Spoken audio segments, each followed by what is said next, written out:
Welcome back to another Social Security benefits update. President Biden is set to make a massive announcement this Wednesday, and he's going to announce what forms of stimulus he plans to include in his next stimulus package, the American Families Plan. Now, we already have confirmation that he wants to include monthly stimulus payments for families, so those who have kids, via that child tax credit. Now, these monthly payments have opened the door for the possibility of Biden approving that monthly stimulus payments for those who are on Social Security.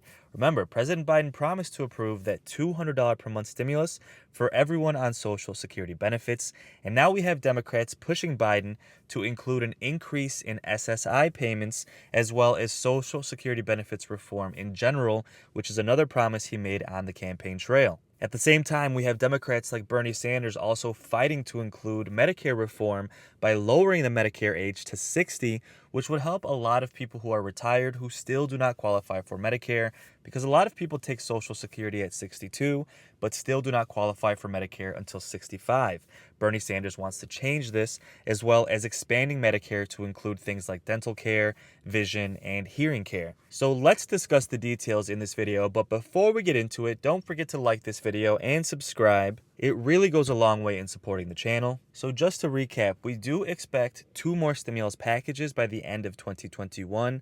The first one being that infrastructure bill, which needs to be approved by the end of September, which is the end of the fiscal year 2021 for the federal government. Democrats then plan to approve their second stimulus package between October and the end of December, called the American Families Plan. Now, this is what President Biden is going to announce this Wednesday, the details of what he wants to include in this package. Of course, this is just the starting point. Now, even though Democrats will approve this through budget reconciliation, which does not require any Republican votes, they will need to compromise amongst themselves because we have liberal Democrats, conservative Democrats, and everything in between. Now, conservatives will try and remove things from this package, and liberals will try and add things to this package. So this is just a starting point and is where Biden wants to begin the negotiation. Now, this package is expected to cost between $1 and $1.5 trillion, and one of the main themes of this plan is taxes, essentially lowering taxes on the poor and the middle class and increasing taxes on the wealthy. Now, a lot of these tax benefits are via a child tax credit. Biden has already confirmed that he wants to include that $300 per month child tax credit and extend it potentially until 2025 and provide that via a monthly payment either of $250 or $350 per month for each child, which is already expected to begin in July but is only running until the end of 21, and Biden wants to extend this until 2025.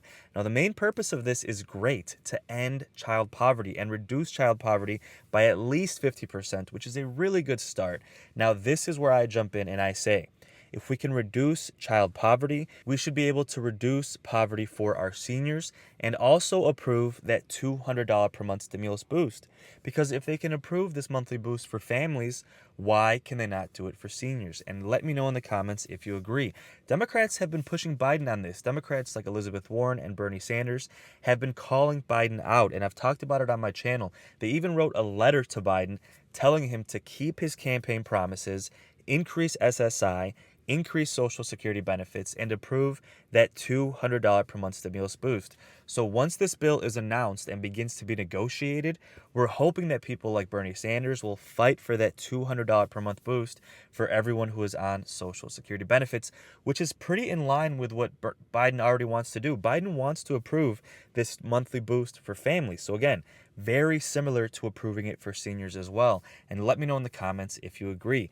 Now, at this point, we can only speculate as to what we expect to be in the package, but we expect Biden to announce a variety of spending for families. First of all, about $200 billion for paid family and medical leave, ensuring that people can take off work to take care of family members who have COVID, take care of their children if they have newborns, and things of that nature. Another $200 billion for child care support. This would be via a child tax credit, which would reimburse you for babysitting and things like that, things that you have to pay for to take care of your kid. Another $200 billion for universal preschool. This is a big one because a lot of lower income families have a hard time affording preschool and they're forced to forego that. And then the child ends up already starting off kindergarten behind the ball, which further perpetuates a lack of education in the family and perpetuates generational poverty. Biden wants to end this. another $100 billion to fund education, and more money for the SNAP program, which is great because a lot of people who watch my channel are on SNAP. A lot of people who are retired, who are on Social Security benefits, have low income, and do use SNAP assistance. So this would be really good to be included. But this is just the start. This is where we expect Biden to begin the negotiations. And again, Democrats will try and add more on top of this. For instance, Democrats are pushing Biden to include health care in this American Families Plan. Again, they want to lower the Medicare requirement age to 60 because a lot of people retire at 62 to get that Social Security benefit, but still have an issue getting quality health care. This would change that and is a step in the right direction in expanding Medicare. And guys, let me know in the comments if you like that idea. I know a lot of people who watch my channel have been struggling to retire. They're actually delaying retirements simply because they still do not require for Medicare. And this would go a long way in providing a really good quality of life for our retirees. They also want to expand Medicare to include dental care, vision care, and hearing care. These things are a massive burden on seniors, and this would go a long way not only to provide financial assistance, but actually increase quality of life, because a lot of seniors just don't get the care that they need because they can't afford it. They'll walk around with a tooth that is in pain for years because they can't afford the care, or they won't use a hearing aid despite the fact that they can't hear because they can't afford it. And Bernie Sanders wants to change this. And Bernie Sanders came out firing, saying that, you know what, if we can spend basically half of our budget on the military, why can we not spend an extra couple $100 billion to help our seniors and to help our people who are disabled? Why can we not provide more Medicare for those who are a little bit younger, more care for hearing and dental care, as well as that $200 per month stimulus boost? Remember, I've talked about it on my channel. That monthly boost would cost less than the unemployment boost, which we've been doing for over a year already, and we're going to be doing for at least another 6 months. Again, we can do a $200 to $300 per month boost for families who have kids, then we should be able to do it for seniors as well.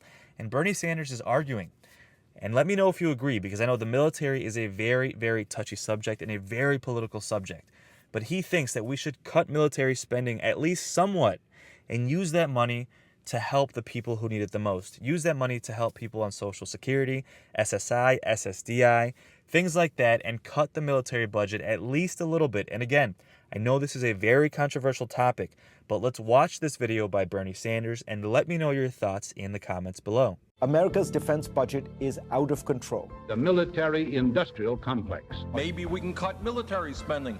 Let's cut that. Lacking strategic coherence, utterly mismanaged. The military budget is 50% of discretionary spending. Last week, the Democratic House, filled with radicals according to the Republicans, voted to appropriate $733 billion for 2020 defense spending. I don't support waste and profiteering within the military-industrial complex. We've got to cut military spending. $14,000 toilet seat covers and $1,300 cups. Yes, cups. Ed è scandaloso. Cristo risorto è speranza per quanti sono.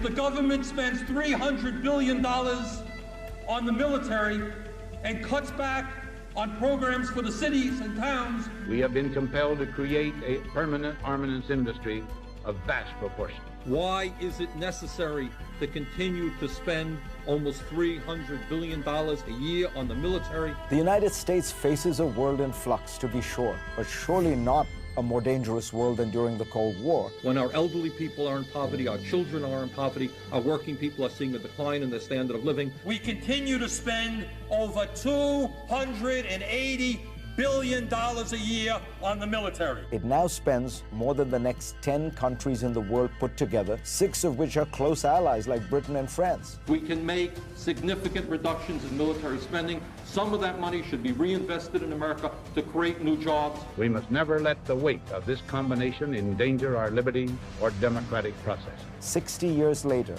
it looks like one of the most prophetic warnings any president has ever made. Bernie Sanders said our elderly are living in poverty, our children are living in poverty, and we're spending about $1 trillion a year on the military. And again, I know it's really controversial to say that, but let me know your thoughts in the comments below.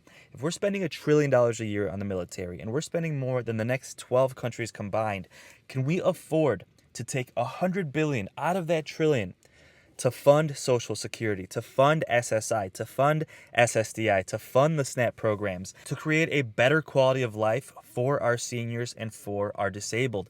Let me know your thoughts in the comments below. And this is Bernie Sanders' reasoning that no matter what, there basically is no excuse. Whether you cut the military budget or not, if you could spend $1 trillion on military, you can spend an extra 100 or 200 billion to create a better quality of life for our seniors.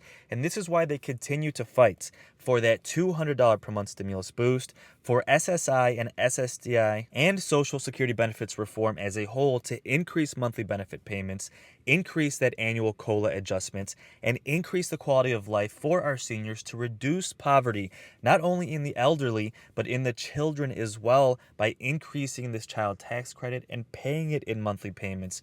So guys, with that said, President Biden is expected to make his announcement this Wednesday. So by the time you're watching this video, there's a chance he's already done so. I'm going to make a follow-up video kind of dissecting exactly what President Biden said and what we expect to happen next. So don't forget to subscribe. I will keep you posted. We should have a lot of updates regarding not only the American Families Plan, the infrastructure bill as well, and Social Security benefits reform, as President Biden has promised to do this throughout his campaign and his administration.